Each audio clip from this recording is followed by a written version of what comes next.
Ulama-ulama kita dulu bijak. Bijak. Saja-saja nak minta maaf keras hati. Saja-saja nak minta maaf jatuhlah maruah. Rabbana atina fid dunya hasanah wa fil akhirati hasanah wa qina adzabannar. Wa sallallahu ala Muhammad wa ala alihi washabihi ajma'in. Alhamdulillahi rabbil alamin. Sallallahu ala Muhammad. Nampak? Daripada hujung sana sallallahu alaihi. Semua pakai salam. Secara tak langsung dah gugur dah dosa. Tu orang dulu buat. Mari zaman sekarang, Nabi ada buat macam ni kah? Nabi buat tak? Nabi tak buat. Dah buat pasal apa? Neraka. Neraka.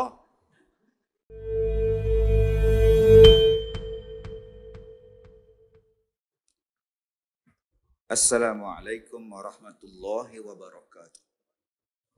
Alhamdulillah. Allah berfirman, wabtaghi fima ataakallahu daral akhirah.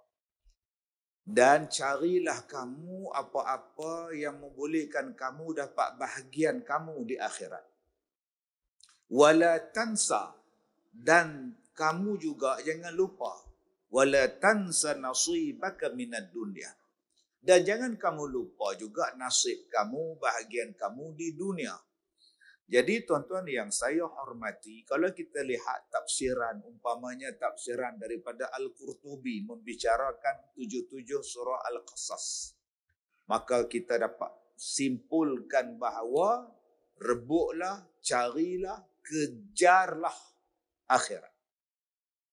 Tetapi jangan lupakan bahagian kita di dunia.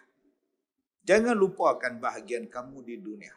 Dan ada juga yang kata, carilah dunia, tapi lebihkan akhirat.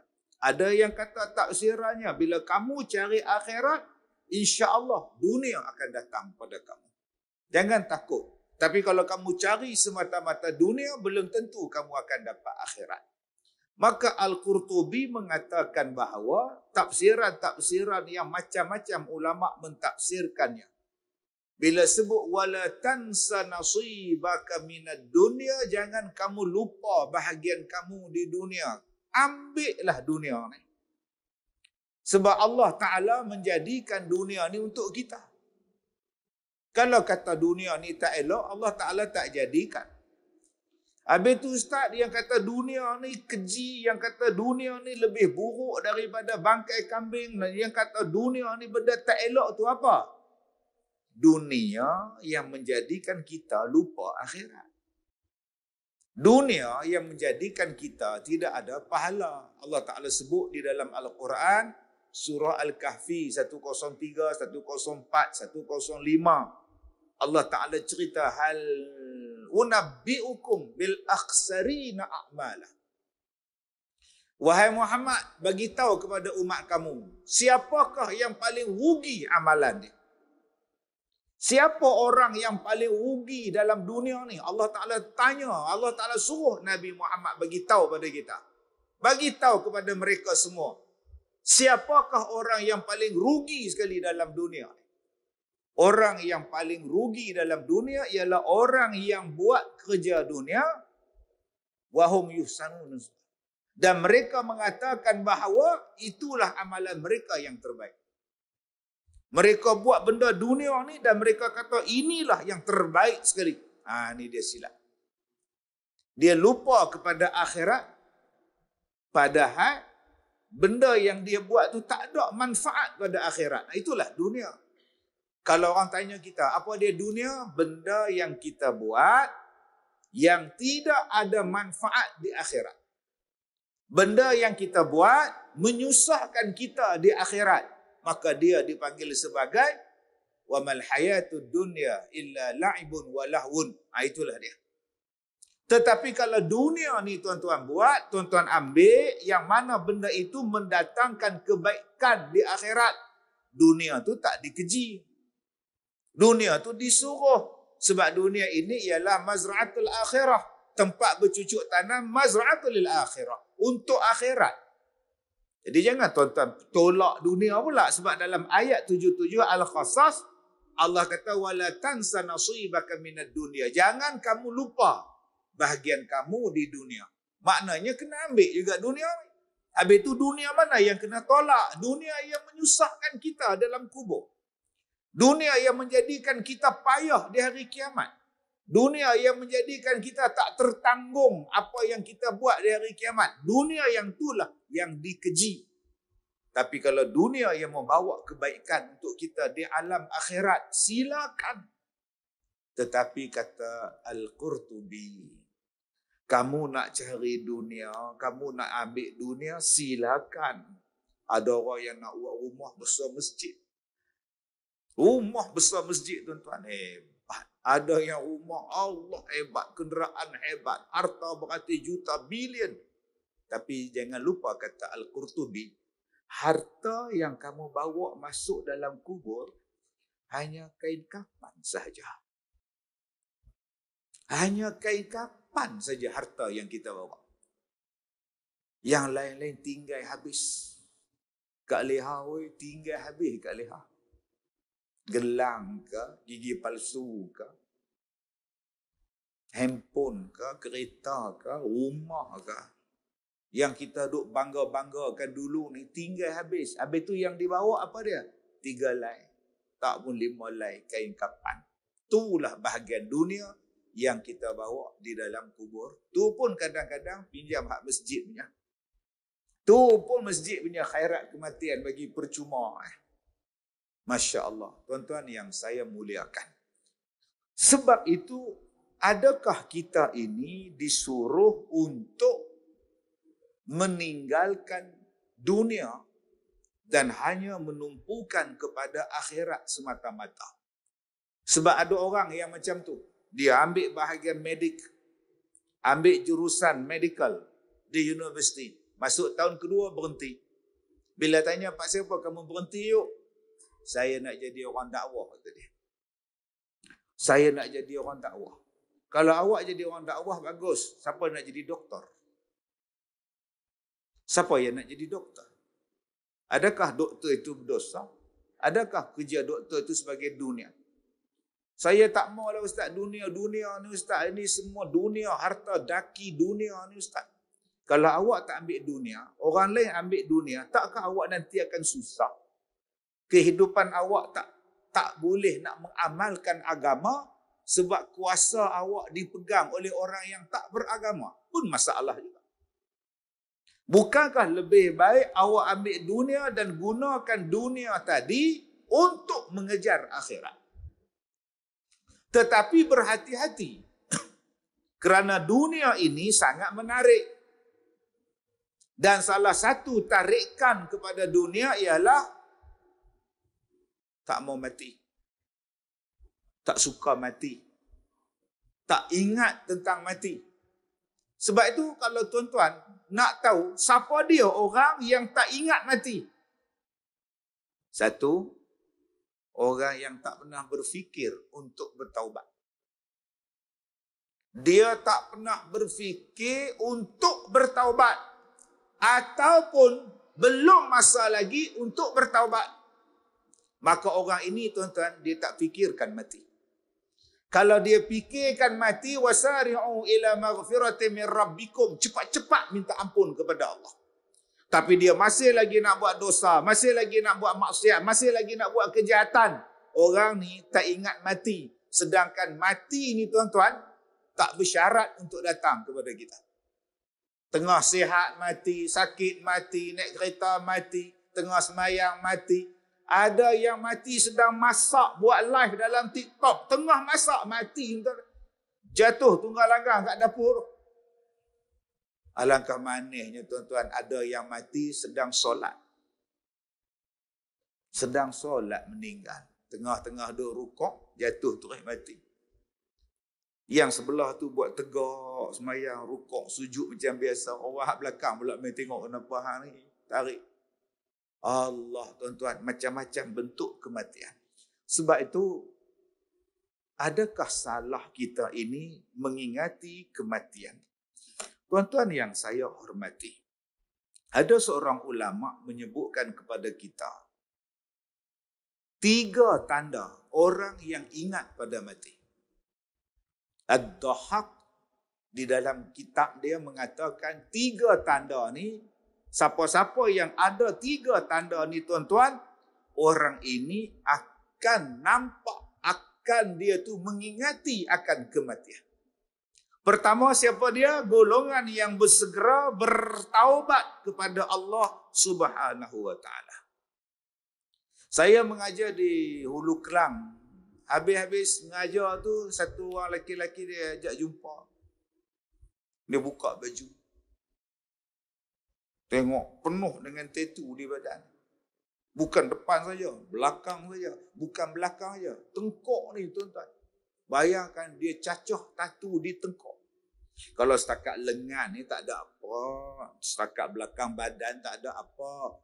Tapi kira something pada besar, dia cecah tan tengkok ni. Betul-betul tan tekak. Tuan-tuan boleh bayang dah. Dia cucuk tu lagu mana. Ini memang something tu yang tuan. Ini kampung dusun pun tak ada macam tu. Dia kata, Ustaz, macam mana saya nak taubat? Saya takut dengan Tuhan. Allahu Akbar. Di Singapura ada satu masjid. Masjid ni mengkhususkan salah satu perkhidmatan kepada masyarakat ialah membuang tattoo. Dan saya pergi ceramah di masjid ni, yang hidang air pada saya bertattoo sini. Yang duk tunggu parking saya bertattoo tepi ni. Oh ya, banyak tattoo bubuak ni. Semua tattoo tuan ni. Mai masjid. Saya kata masjid ni ramai orang yang pakai tattoo ya. Memang Ustaz, kami menyediakan perkhidmatan membuang tattoo secara percuma. Kita nak ajak mereka ni berubah, kita nak ajak mereka ni taubat, dan 30 kali perkhidmatan membuang tattoo. Maka nak datang semayang maghrib, nak datang dengan kuliah, semayang isyak, lepas tu pakai duk buang, pakai duk buang sikit-sikit. Lama-lama tuan-tuan jadi orang masjid. Itu hebat masjid di Singapura. Tempat kita pun kena buat dah tuan-tuan. Perkhidmatan buang susuk. Tuan-tuan tak nak buat? Buat satu bangunan tu, perkhidmatan buang saka, perkhidmatan buang susuk. Yang pakai susuk ni bukan perempuan, lelaki pun pakai susuk. Saya tengok dia macam ni. Dia tengok saya macam tu. Nak cerita, tingginya dia. Tall, dark and handsome. Begini saya tengok dia. Dia tengok macam tu. Uish. Tapi dia menangis ni, Allah, macam budak kecil. Dia menangis depan saya. Ya Allah, lambatlah nak habis ni sesi ni pula. Apa masalah abang? Saya bila teringat dia, saya teringat Melaka. Sebab apa Ustaz? Dia orang Melaka ke? Tak. Dia orang Perak. Tapi ambil benda tu di Melaka.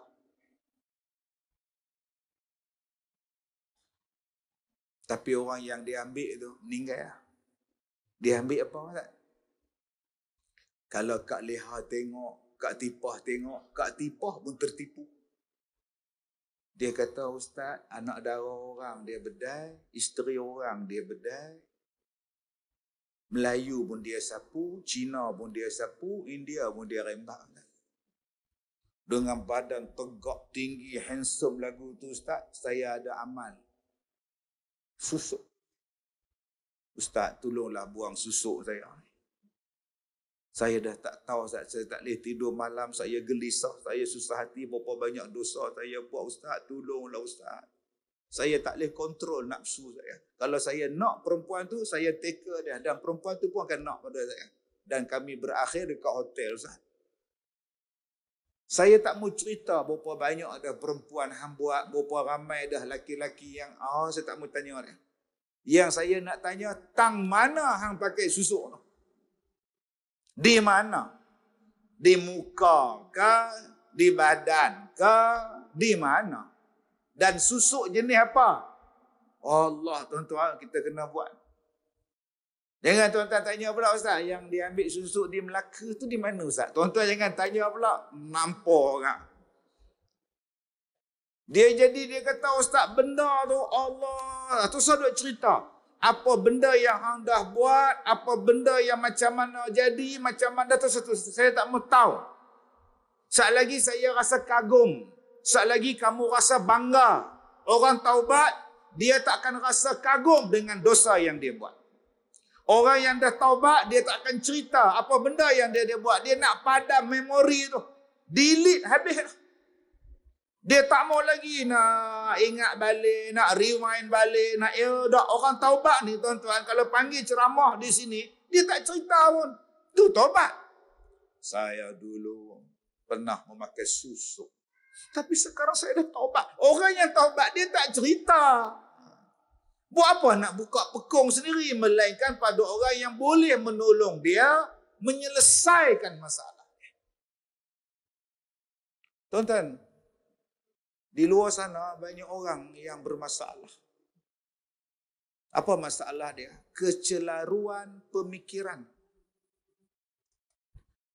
Saya dengar satu laki-laki kata, dia berada di dalam sarung yang salah, dalam kelongsong yang salah, dalam badan yang salah.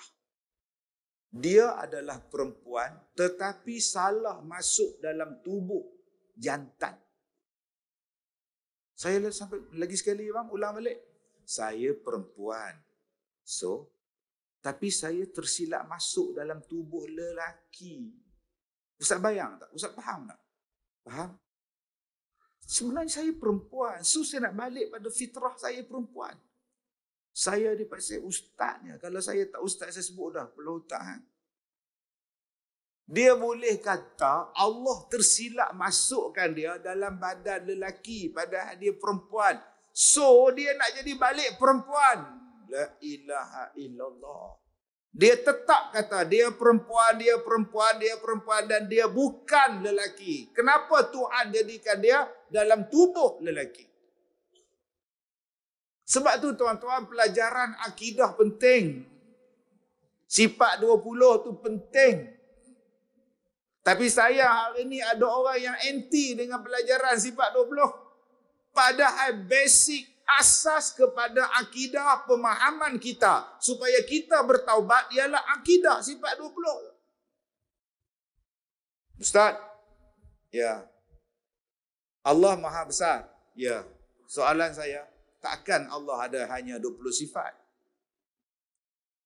Apa? Allah hebat tapi 20 sifat je kah? Ustaz pun banyak sifat. Takkan Tuhan 20? Abang pernah belajar sifat 20? Saya tak pernah belajar. Patut bodoh. Pergi belajar tengok. Awal-awal muqaddimah sifat 20 tu apa? Adapun sifat kamalat bagi Allah Ta'ala itu tidak terhingga banyaknya. Tetapi yang wajib diingat hanya 20 sifat. Sifat kamalat. Apa itu? Sifat kesempurnaan pada Allah tidak terhingga banyaknya. Tapi yang wajib diingat cuma 20. Kenapa 20? Yang tu yang disebut ulama-ulama susun, ambil daripada Al-Quran, susun sifat ni. Malaikat itu tak terkira banyaknya. Tetapi yang kena ingat 10 yang disebut dalam Quran. Nabi dan Rasul itu ratus ribu. Tak payah ingat. Yang kena ingat 25 orang. Takkan Nabi 25 orang je Ustaz? Banyak. Tapi yang kena ingat 25 Rasul. Kenapa 25? Yang tu yang Allah bagi tahu. Hak lain-lain tu tak apalah kita. Yang tu. Bila kita faham macam tu kan simple. Kamu nak ingat semua sifat Allah, ingat. Tapi kita ambil yang Allah sebut, disusun-susun. Mana wajib, mana dia mustahil, mana dia harus. Supaya akidah awak betul. Bila akidah awak betul, insya-Allah. Bila akidah awak tak betul, tak berapa tepat. Jadi macam akak tadi, akak abang tadi. Dia rasa dia adalah perempuan. Duduk dalam tubuh lelaki. Tuhan silap turunkan kepada dia. Macam mana faham orang Syiah? Nabi tu patut turun pada Sayyidina Ali. Malaikat silap bagi pada Nabi Muhammad. Ini akidah, tuan-tuan. Orang yang ingat pada mati, nombor satu dia taubat. Cepat-cepat taubat. Sebab kita tak tahu bila kita nak mati. Macam tuan-tuan malam ni, mana ada dosa. Dosa mencuri tak ada. Dosa tikam nombor tak ada. Berzina jauh sekali. Merompak tak berani. Tapi tuan-tuan tak nak taubat. Taubat apa, tuan-tuan? Taubat daripada mengumpat. Bukan tadi kita maki orang tu parking tepi jalan. Bodoh, tempat parking ada kat depan, bawa lah sikit. Nak senang dia ya, bodoh. Tuan-tuan tak nak taubat, minta ampun ke dia. Semayang maghrib, imam baca ayat pendek. Apa imam suruh baca ayat pendek? Bacalah panjang sikit. Tuan-tuan tak nak ngumpat dengan imam suruh. Tak nak minta ampun pada imam suruh. Ada penceramah mai pakai baju merah. Dia kan ni kongsi Pak Cai ke apa? Tuan-tuan tak nak ke tuan-tuan berhenti daripada ngumpat? Yang ni lah dosa kita banyak. Dosa lidah. Dosa lain kita tak takut, tuan-tuan. Oi. Dosa lidah. Kadang-kadang dosa lidah tak ada. Baru ni saya jumpa satu orang di Jawi di Kuala Lumpur. Saya buat rakaman live dekat TV Hijrah.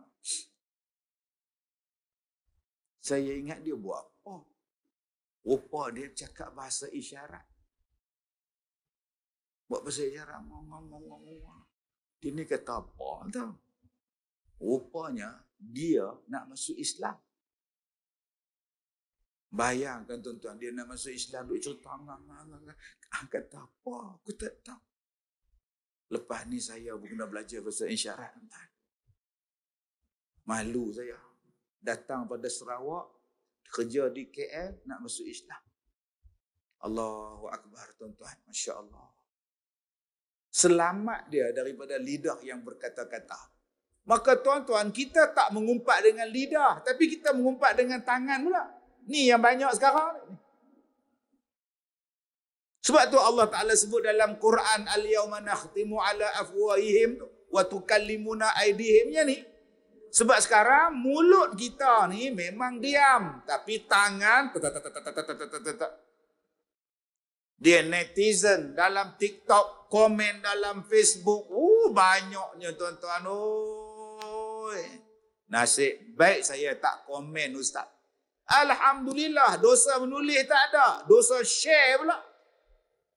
Dosa baca pula. Dosa tengok pula. Lagi banyak. Taubat. Allahu Akbar. Ustaz, Allah nak terima ke dosa saya? Saya gaduh dengan mak saya. Mak saya belakang rumah saya. Tapi saya bertengkar dengan mak saya. Dan sampai mak saya meninggal, saya tak tegur dia, saya tak minta maaf. Bila mak meninggal, baru saya pergi rumah mak saya. Padahal kami belakang je, Ustaz. Rumah teres, taman belakang je. Boleh pergi ke dapur pun. Tapi sejak kami bergaduh, Ustaz,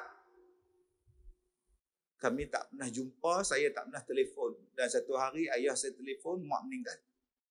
Baru saya pergi, Ustaz. So saya nak buat apa, Ustaz? Tak tahu. Patut hang tanya. Ustaz, saya dah seminggu tak tegur mak saya.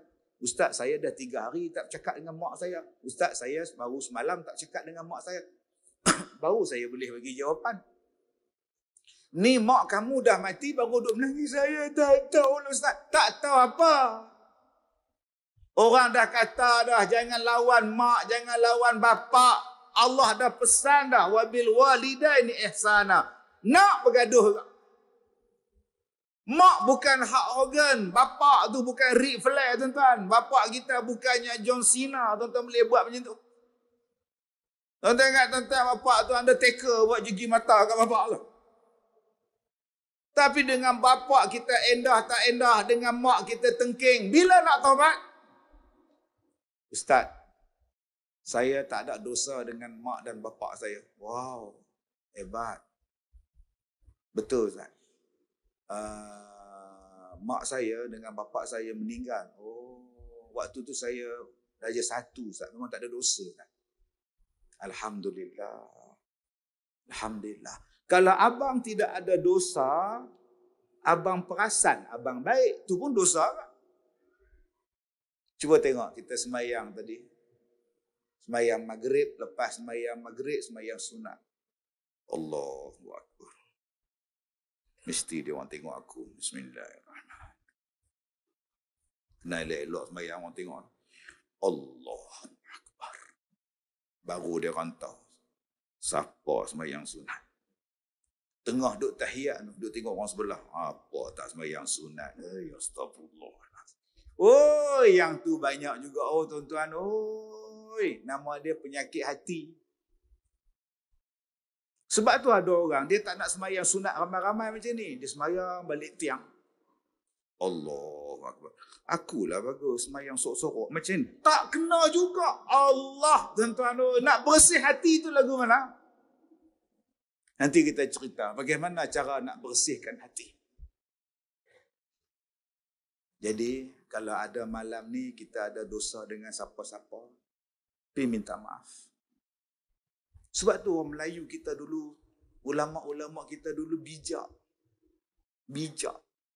Saja-saja nak minta maaf keras hati, saja-saja nak minta maaf jatuhlah maruah. Rabbana atina fid dunya hasanah wa fil akhirati hasanah wa qina adzabannar wa sallallahu ala Muhammad wa ala alihi washabihi ajma'in walhamdulillahi rabbil alamin. Sallallahu ala Muhammad. Nampak? Daripada hujung sana sallallahu alaihi, semua pakai salam. Secara tak langsung dah gugur dah dosa. Tu orang dulu buat. Mari zaman sekarang, Nabi ada buat macam ni ke? Nabi buat tak? Nabi tak buat. Tuhan buat siapa? Neraka. Neraka. Padahal dia suruh kita minta ampun. Macam mana nak minta ampun? Malu. Malu tuan-tuan. Oh, jenis hak keras muka hati ni malu. Dengar ceritanya awak nak pergi umrah. Ya, itu yang saya nak buat kenduri ni. Jemputlah orang masjid. Jemputlah orang kampung datang. Rabbana atina fid dunya, baca doa. Habis-habis baca doa makan. Bila habis makan, insya-Allah minta maaf lah Tuan Haji. Kasar bahasa ke apa ke Din, minta maaf Din. Nak balik tu, semua pakat salam.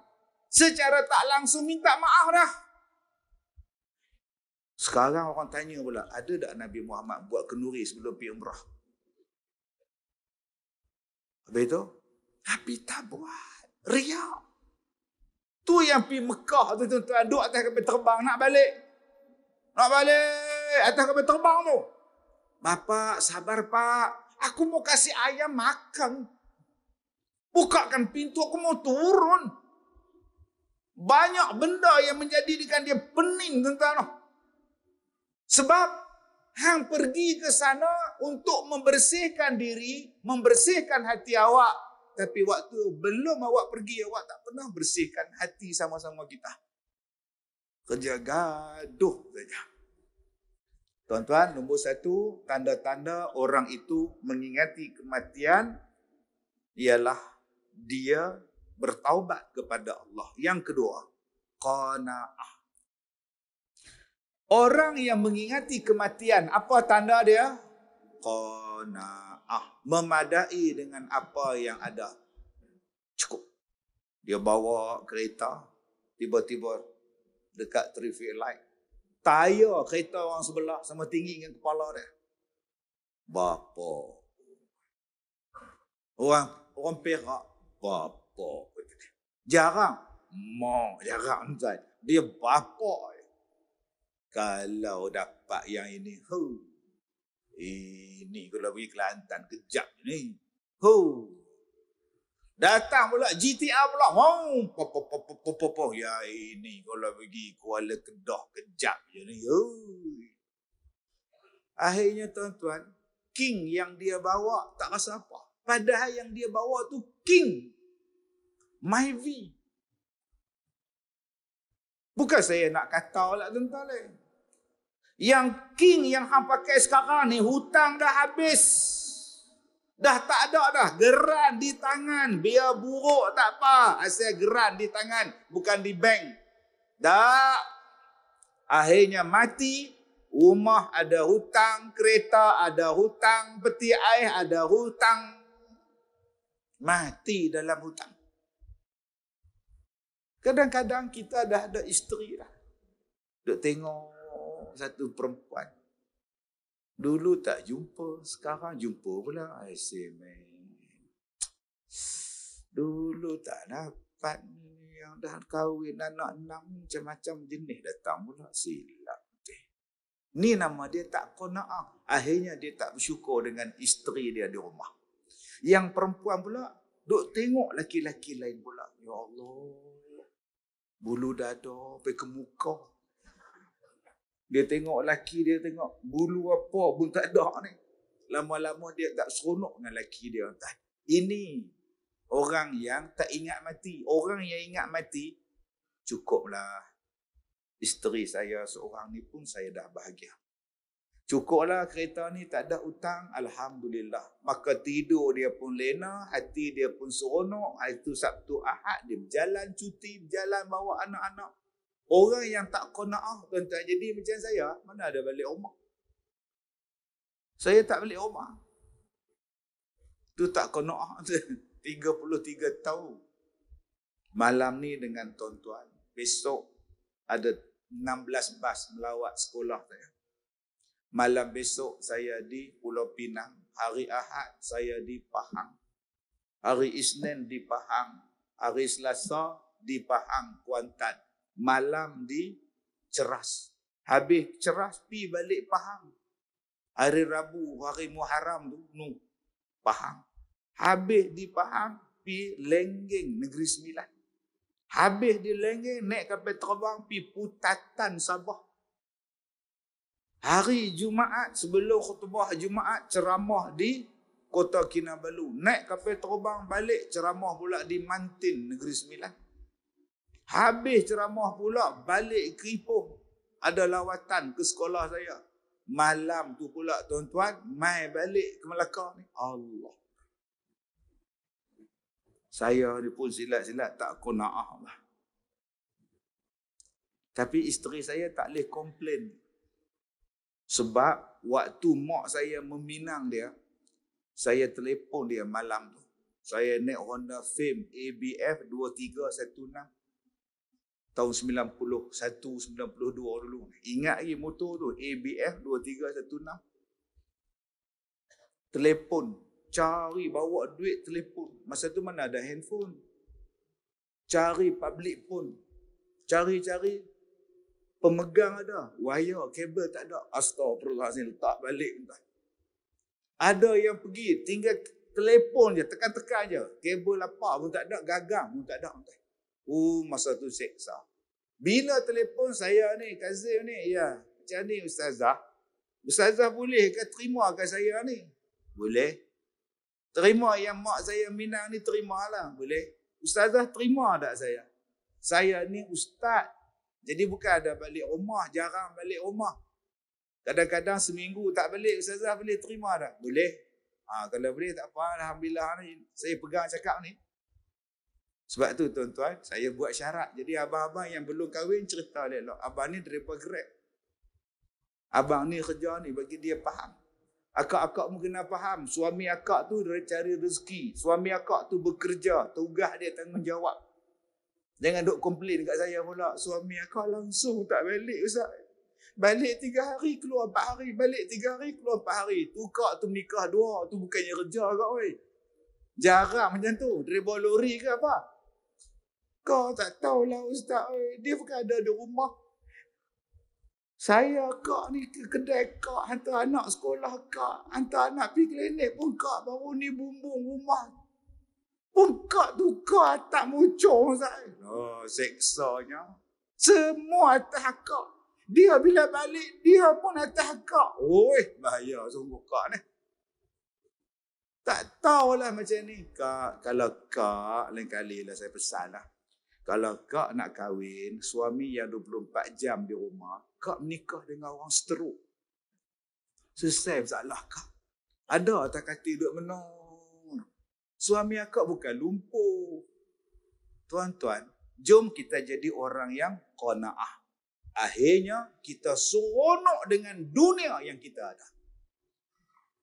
Ni nombor 2. Nombor 3. Macam mana yang dikatakan orang yang mengingati kematian? Orang yang mengingati kematian rajin melakukan ibadah. Fastabiqul khairat, berlumba-lumba nak buat kebajikan. Itu tanda-tanda orang yang ingat mati. Dan Allah Ta'ala ni, sebab tu kita minta dorongan daripada Allah. Doronglah aku untuk buat ibadah. Doronglah aku nak buat ibadah. Dan Allah Ta'ala dia mendorongkan kita nak buat ibadah macam-macam jalan. Kadang-kadang Allah Ta'ala dorongkan kita buat ibadah jiran kita, orang masjid. Beli rumah, jiran pula tuan-tuan pengurusi masjid. Sekarang kita orang kanan, PM. Kita sekarang orang kanan PM, pengurusi masjid. Masya Allah. Kita pergi dengan dia pergi masjid, kita buat korban dengan dia. Bayangkan tuan-tuan, jiran rumah tuan-tuan, penyanyi, karaoke, DJ, kenduri kahwin. Ya, sama-sama kita akan bersama dengan amal. Silat-silat tuan-tuan pula tukang angkut speaker dia tuan-tuan. Tuan-tuan, Allah Ta'ala dorongkan kita untuk jadi baik. Kadang-kadang dia bagi dekat kita pasangan hidup yang baik.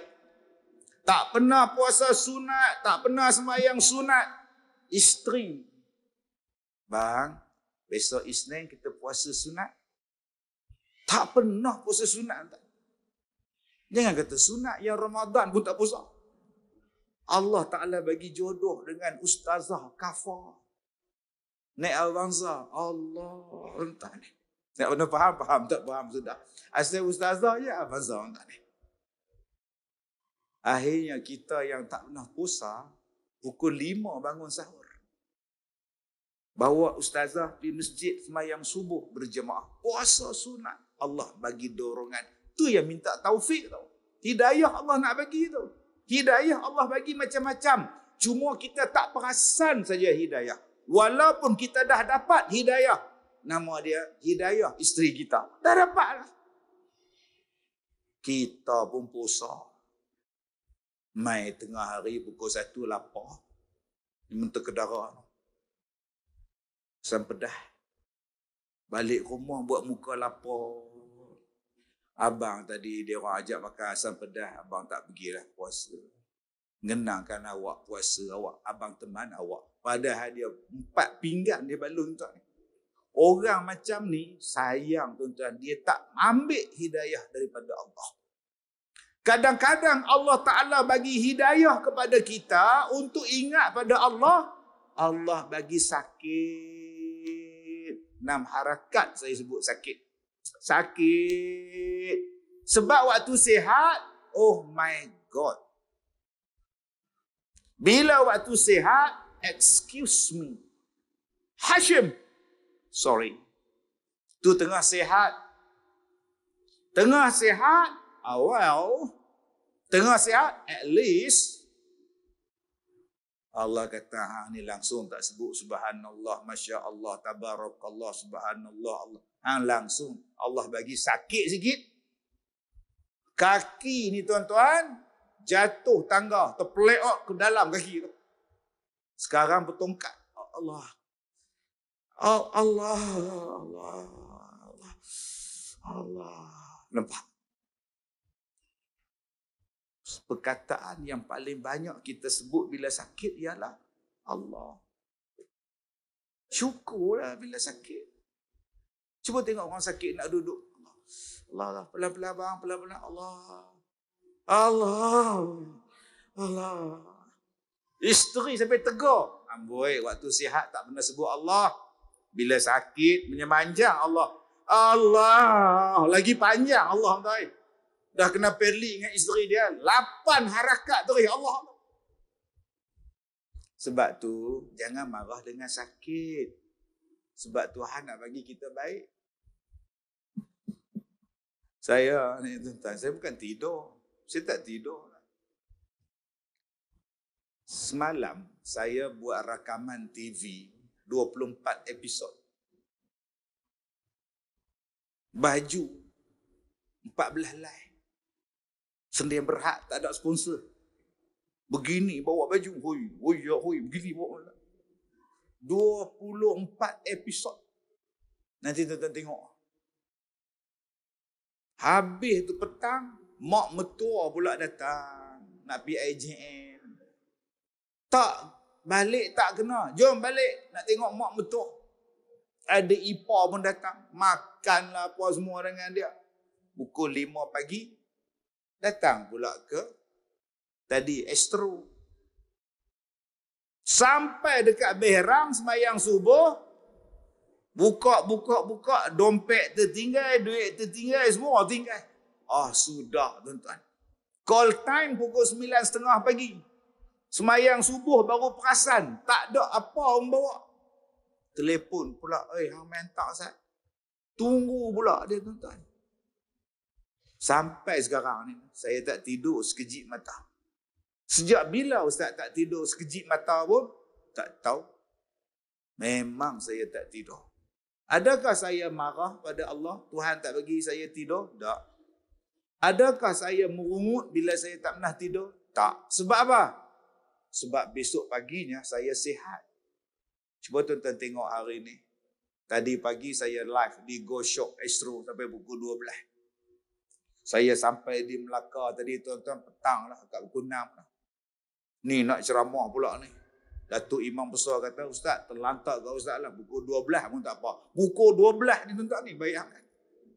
Allah. Saya penat tak? Tak ada penat. Alhamdulillah. Tapi kalaulah saya tak ambil manfaat daripada saya tak boleh tidur, saya adalah orang yang paling bodoh. Sepatutnya bila hang tak boleh tidur, apa yang hang buat? Ambil Quran baca malam-malam. Sebab Nabi kata, amalan yang paling Allah suka apa dia? Malam-malam ambil Quran, waktu orang tidur, baca Quran. Saya tak buat. Saya baca TikTok. Bodoh tu Ustaz Kazim ni. Amalan yang paling bagus apa dia? Malam-malam. Wasallu bil laili wan nasu niyamun. Engkau sembahyang malam, orang lain tidur.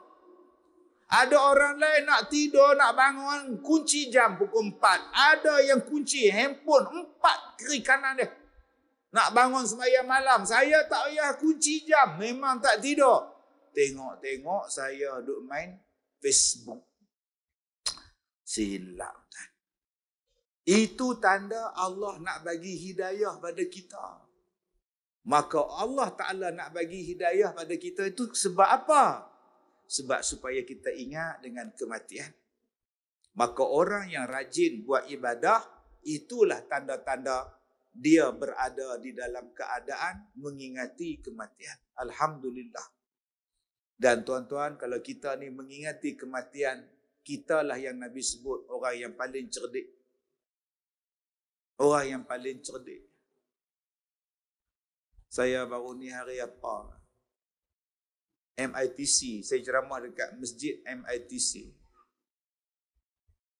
Saya sampai pukul 1 pagi.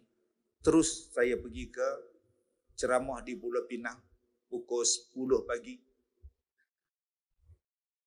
Habis ceramah di Pulau Pinang, saya ceramah pula di Kepala Batas.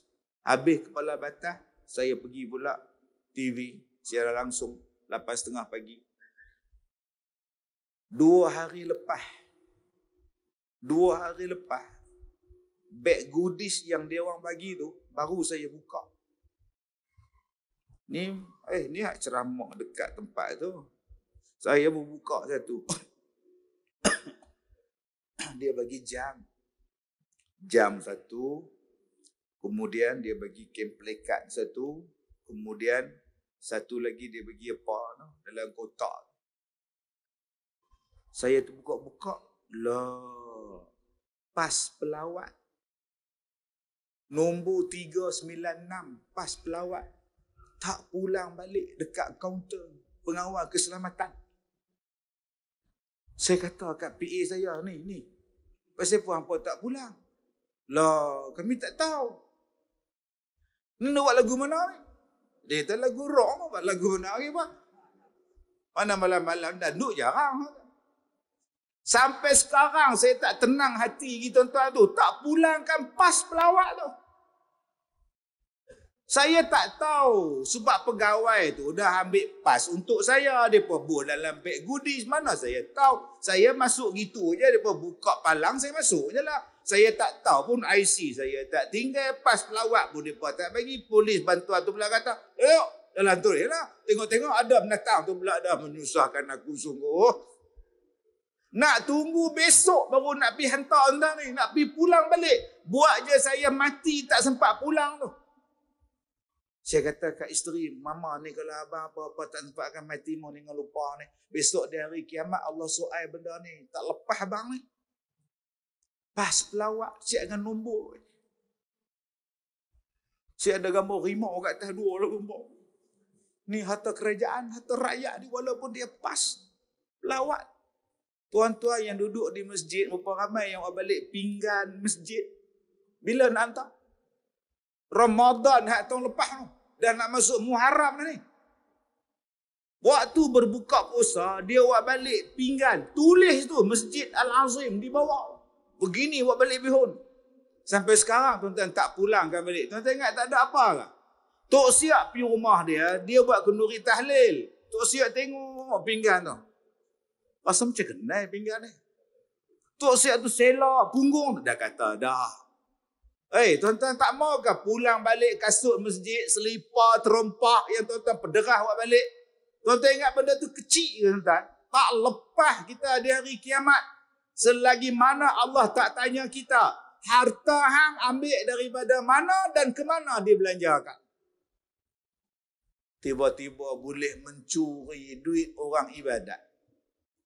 Duit orang ibadat ni dalam masjid ni dia bolan tabung tuan. Ada pula orang pergi mencuri duit orang yang nak buat ibadat. Sampai hati.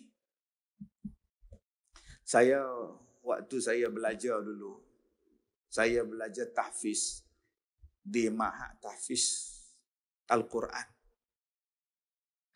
Masjid negeri.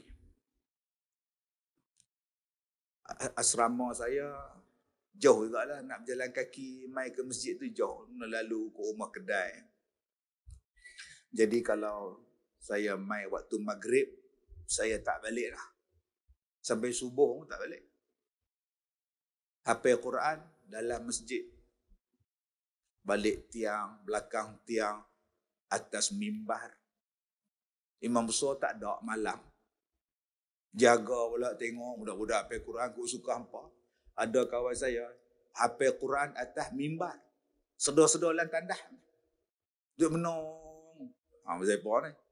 Aku semalam tidur atas mimbar, aku baca Quran pasal apa? Aku duduk dalam tandah pula. Awang tak duduk atas bumbu mimbar. Tuan-tuan. Jadi, malam-malam tu, punya banyaknya di bawah tu orang yang tidur. Saya duduk tengok satu brother tu. Duduk dekat tabung masjid. Duduk. Suruh gendak. Dia ni buat apa? Rupanya memancing. Begini mancing. Dia ambil lidi penyapu tu. Dia buh gam. Curi lah. Dah apa? Tuan-tuan, patut saya tengok dekat lubang tabung tu, banyak gam ke hitam ke binatang apa. Baru saya tahu tuan-tuan, dia duduk ni. Hang dah lah tak semayang, hang mai ke tempat orang semayang, hang mencuri pula duit orang semayang. Orang duit ni bagi dekat masjid. Punya banyak pembangunan, nak buat wakaf, nak buat macam-macam. Hang pula cilok pula. Hang tak ingat mati je. Badan besar, tegap. Saya kata dia ni kalau rimbuk aku, rimbuk pi lah. Tengok dalam ni tuan, RM10 ada, RM5 ada. Oh, banyaknya hang dapat. Rezeki kepala otak hang, rezeki. Hang nampak balai polis sebelah masjid lagi, aku telefon balai polis. Oh, tuan-tuan.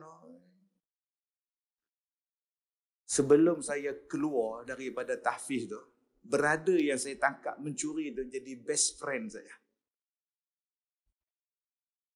Lala dia masuk dalam kelas saya, dia pun mengaji dengan saya. Mengaji. Saya boleh ya panggil kawan-kawan saya belasah dia. Oi kawan-kawan, bawa helmet. Boleh. Oi kawan-kawan, bawa kayu hoki. Tapi apa faedah saya dapat? Dia lari, dia pun ada geng kau. Oi geng pemancing, mari. Lagi teruk kita. Kenapa kita tak ajak orang untuk jadi baik? Kan ahli sunnah wal jamaah. Tuan-tuan ni akidah ahli sunnah wal jamaah. Tuan-tuan tahu tak apa dia? Pahaman akidah ahli sunnah wal jamaah. Nombor 1, nama dia tasamuh, toleransi nama dia. Orang yang berpaham dengan pahaman ahli sunnah, dia toleransi. Dia tak paksa orang, dia tak ganas, dia tak apa, dia relax. Dia tak melampau. Dia tasamuh, toleransi. Tengok Datuk Imam besar kita tadi sembahyang. Malam ni ada ceramah bulanan. Malam ni ada orang ramai nak datang. Malam ni budak-budak pun ramai datang. Yang pak sembahyang dulu, mak tak boleh sembahyang, duk tunggu budak sekali lagi. Pak habis sembahyang, pak pegang budak pula. Gile pegang anak. Macam-macam hal. Maka tasamuh, toleransinya apa? Baca pendek sudahlah. Hajat orang ramai. Tu nama dia ahli sunnah wal jamaah. Apa benda pun dia toleransi. Yang kedua, apa sifat ahli sunnah wal jamaah? I'tidal. Ustaz, i'tidal tu makan berdiri tegak dalam sembahyang, Ustaz? Ya. Maksudnya ialah berlaku adil. Dia berlaku adil. Nak jatuhkan hukum, tengok. Ustaz, oi. Apa hukum laki-laki pakai inai rambut? Haram. Apa hukum laki-laki menghinaikan rambut dengan warna hitam? Haram. Sabang selalu. Siapa dia yang pakai hitam tu? Siapa dia? Bapak saya umur 78, putih habis dah macam Ric Flair umur dia Ustaz oi. So, dia bagi hitam balik. Haram. Ustaz, anak saya umur 17 tahun. Dia ada penyakit. Rambut dia putih pula. Kawan-kawan pakai ejek, panggil orang tua. Jadi dia pakai hitam balik Ustaz. Boleh tak? Kalau itu ada darurah untuk dia, harus pakai. Pasal dia belum layak beruban. Yang tok tadi ni 78. Memang dah layak, memang dah kena beruban. Tak boleh dah hitamkan. Jangan tuan-tuan ni umur 65. Saya Ustaz, tak layak beruban Ustaz. Kepala otak hang tak layak. Nak jatuhkan hukum i'tidal. Ustaz, oi. Ya. Apa hukum tahlil? Harus. Nak buat-buat, tak buat sudah. Harus. Tapi saya niat Ustaz nak bersedekah. Saya nak niat nak bersedekah, saya nak bagi orang makan, saya nak ajak mereka baca Quran. Kalau gitu dapat pahala sunat. Tapi Ustaz, saya tak ada duit. Suami saya meninggal, duit tak ada. Yang ada cuma duit arwah suami saya, pusaka. Anak saya umur 6 tahun. Saya dah minta izin pada anak saya nak buat kenduri tahlil. Anak saya izinkan. Haram. Ambil duit si mati buat haram. Kan senang. Ustaz, kita orang buat tahlil. Bagus. Tapi kita lawan menangis. Siapa yang menangis paling kuat, itulah yang paling bagus. Haram, meratap. Bukankah senang tuan-tuan nak jatuhkan hukum, tengok situasi keadaan bagaimana. Itu namanya i'tidal. Yang ketiga, apa tanda-tanda Ahlus Sunnah wal Jamaah? Amar ma'ruf nahi mungkar. Nama dia dakwah. Saya boleh ambil helmet, belasah dia tuan-tuan. Kawan-kawan saya ramai kat tingkat atas tu. Woi, orang curi. Saya boleh. Tapi apa faedah saya belasah? Serupalah dengan anak-anak kita duk berlari di belakang, umur 4 tahun, 5 tahun, 6 tahun duk berlari di belakang. Setengah tu siap tu tampar budak. Mai masjid, jangan dah lah bapak tu tak datang. Hantar wakil pun bising tampar kamu kan. Ini bukan ahli sunnah wal jamaah Bang Haji. CCTV rakam. Pelanting budak. Mana amar ma'ruf nahi mungkar? Kita tengok budak ni, bapak tak pernah ke masjid. Duk main dam dekat kedai dah. Warung. Anak datang. Tingkatan 4, 16 tahun. Dan kalau Pak Cik minta kamu jadi imam ni Bilal maghrib nanti boleh, Din? Betul Pak Cik? Betul lah. Pak Cik pun malam ni suara tak apa ada lah 2-3 hari ni kau jadi Bilal. Azan tengok. Cuba kau buat azan. Buat lagu Nahwan. Buat lagu Rush. Buat lagu Hijaz. Oh, dia tarik. Allahu Akbar. Allahu Akbar. Tok Bilal kata, sedap pada aku lagi. Mampir aku. Maghrib kan kau datang tau. Jubah ada? Ada? Dia balik. Dia balik tu tuan-tuan, dia cakap dekat mak dia, mak, nak jubah, nak iron. Apa kau nak buat? Bulan puasa kan dah lepas. Malam ni, Haji Syarif minta saya jadi Bilal, mak. Biar betul. Ya. Dah confirm, mak. Suami dia balik pukul 6.30. Abang, pergilah ke masjid. Anak kita tu jadi Bilal, awak tak tahu pun. Main dam. Bapak dia datang, opah dia datang, kakak dia datang, abang dia datang, mak dia pun datang. Sebab nak tengok anak tingkatan 4 jadi Bilal. Bapak dia datang tau, bawa kain tu, papan dam. Pergi main dam kat situ pula dah. Sampai duk tengok anak bang. Tu nama dia dakwah. Bukan benci-benci terus. Islam ni tuan-tuan, dia bagi peluang kita berdakwah macam-macam. Ada berdakwah dengan azan. Subuh-subuh tu masuk dalam hati. Allahu Akbar, Allahu Akbar. Masuk. Sebab tu kalau boleh yang bang subuh pagi-pagi, yang tenang. Saya 1 tahun dulu saya pindah rumah saya, rumah baru saya pindah. Saya terkejut. Anak saya pun terkejut. Ayah, bunyi apa? Saya pun dengar. Orang bang. Saya takut tuan. Allah. Takut tuan. Sungguh saya tak bohong. Saya cari masjid ni mana. Saya pergi, dia jemput saya kuliah maghrib. Saya dengar tuan. Allah. Tak ada orang lain kan abang saya dengar pun takut. Tambah budak-budak dia tarik selimut pula. Sebab tu Nabi Muhammad dia lantik Bilal bin Rabah Ibnu Maktum jadi Bilal. Orang yang paling sedap suara pasal apa? Dia tarik orang. Bilal tu orang kulit hitam. Dia tak ambil yang paling handsome. Dia ambil yang paling sedap. Sebab dengan sedap tu boleh tarik suara orang. Nama dia Bilal bin Rabah. Sebab tu tuan-tuan tak payah heran. Sekarang ni penyanyi yang paling sedap dalam dunia, suara dia. Siapa dia? Orang kulit hitam.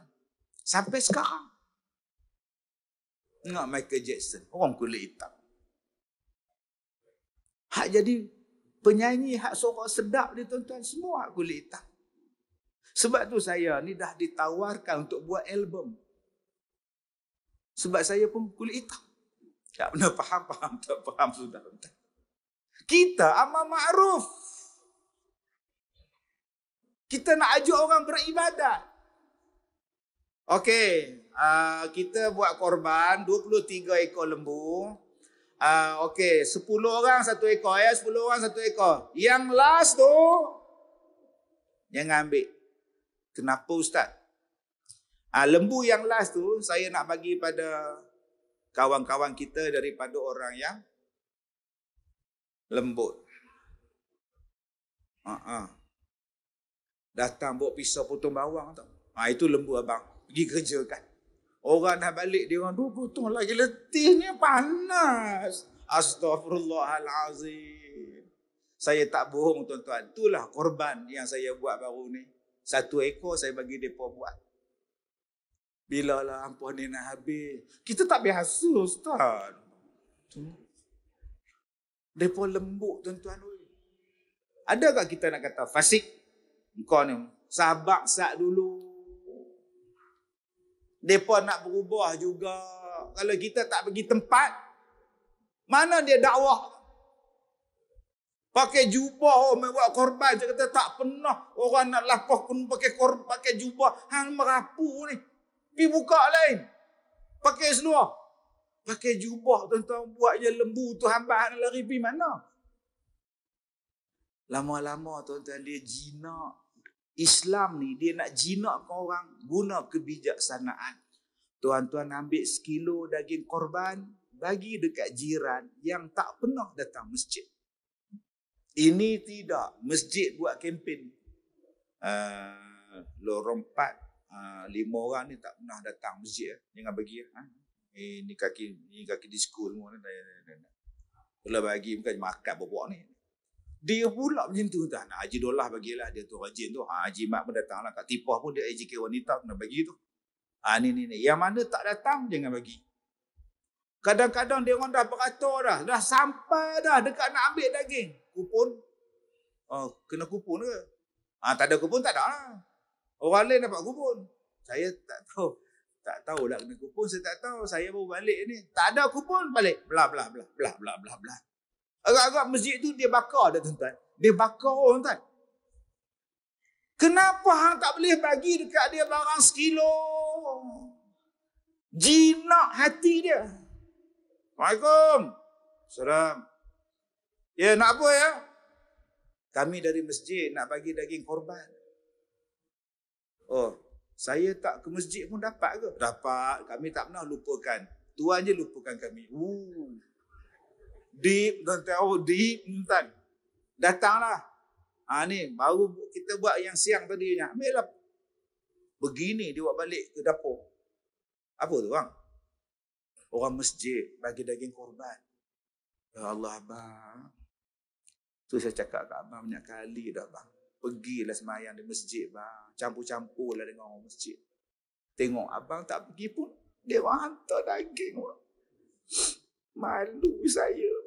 Pergilah bang. Agak-agak malam tu maghrib datang tak? Datang. Dia cari balik AJK yang duk hantar daging tu. Ji, ada lagi tak daging? Astaghfirullahalazim. Aku orang tua ni zat lagi. Jadi tuan-tuan, jom kita ajak orang untuk beribadat. Jangan nak menghukum fasik, bid'ah, sesat, kafir. Bila kita nak ingat mati.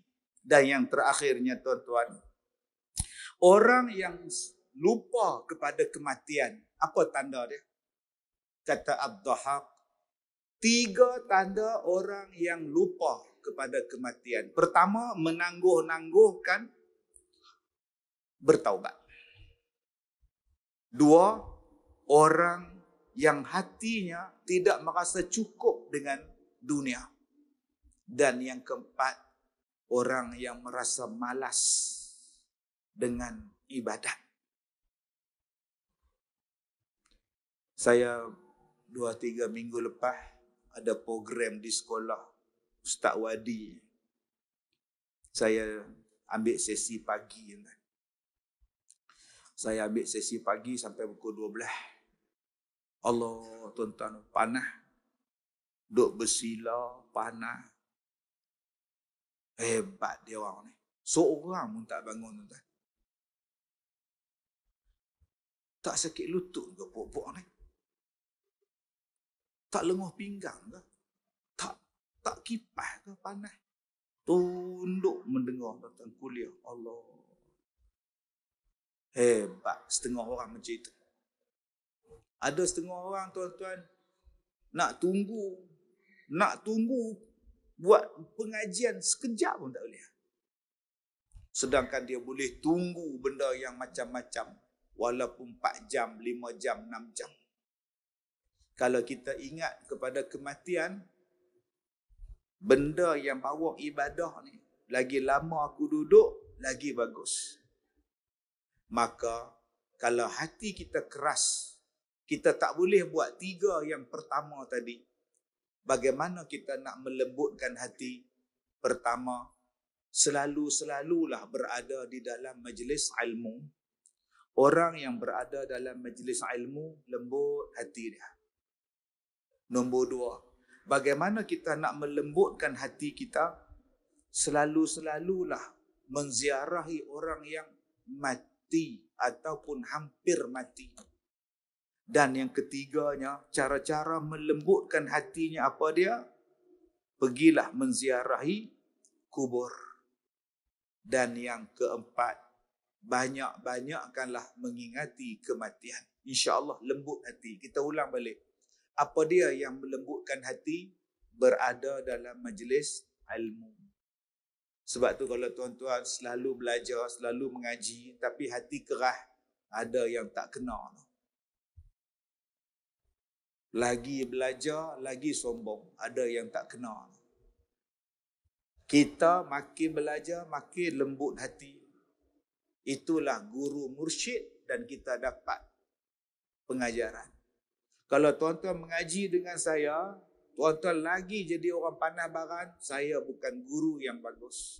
Sebab saya tak boleh bimbing tuan-tuan. Sepatutnya bimbing orang jadi lembut hati. Nombor 2, mengingati kematian. Banyak mengingati kematian, dia jadi lembut hati. Yang ketiga, menziarahi orang yang sedang nazak. Lembut hati. Yang keempat, banyakkan ziarah kubur. Daripada 4 benda ini, mana yang paling bagus melembutkan hati? Yang paling kuat melembutkan hati, 2 yang terakhir. Melihat orang yang sedang nazak dan melihat pergi ziarah di kubur. Kenapa 2 benda ini lebih power daripada 2 yang pertama? Pertama, berada dalam majlis ilmu. Dia boleh melembutkan hati. Tapi dia tak nampak depan mata dia. Orang yang mengingati mati, boleh. Tapi dia tak nampak depan mata dia. Tetapi bila tuan-tuan memangku orang yang sedang nazak, tuan-tuan mengajar orang yang sedang sakaratul maut talqin,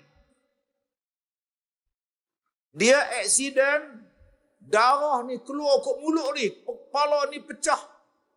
Kita berhenti motosikal kita ampu dia.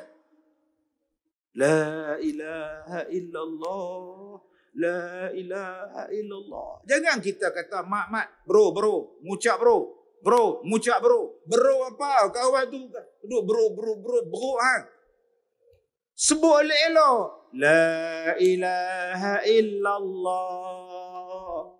Allah la ilaha illallah. Mati. Kita duk pangku atas paha kita tu. Darah atas paha seluar ni habis. Mat, ngucap mat. La ilaha illallah. Budak yang aksiden tadi. La ilaha illallah. Mat, la tu 4 harakat. La. Dia baru balik kelas tajwid. Astaghfirullahalazim. Ha, ingat ni drama kan? Drama boleh lah. La ilaha illallah. Oi, sunnahnya mati. Bunyi mengucap tu sudah. La ilaha illallah. Mengucaplah tu. Dia sakit. Tuan-tuan tengok orang yang duk ajar mengucap tadi ni. Dia jadi apa? Saya Ustaz bila tengok macam tu Ustaz, saya serik kan. Saya tak berani potong cilong lah. Saya tak berani potong kiri Ustaz. Saya tak berani buat motor laju Ustaz. Betul Ustaz. Saya insaf Ustaz. Ha, nampak? Pasal dia tengok depan mata dia. Sebab tu tuan-tuan, tengok orang yang sedang nazak, tengok orang yang sedang sakaratul maut, dia bagi insaf. Lebih daripada duduk dalam majlis ilmu. Yang keempat tu, nombor 4 kata ulama, hampir ziarah di kubur. Tengok. Saya bila kebumikan jenazah, saya panggil budak-budak. Mah. Mari tengok mayat. Tengok. Pakai duk panjang tengkok tengok. Dah kambui, habis. Duduk. Mai saya baca telkin, mai rapat sikit. Kita dah nampak saudara kita tadi dikebumikan. Dan satu hari kita juga akan dikebumikan dengan cara yang sama. Insaflah tuan-tuan. Yang mati tu race motor. Yang datang tu semua geng dia. Helmet tu lapik punggung atas kubur tengok. Ingat kawan-kawan dia lepas ni bawa motor elok-elok. Sian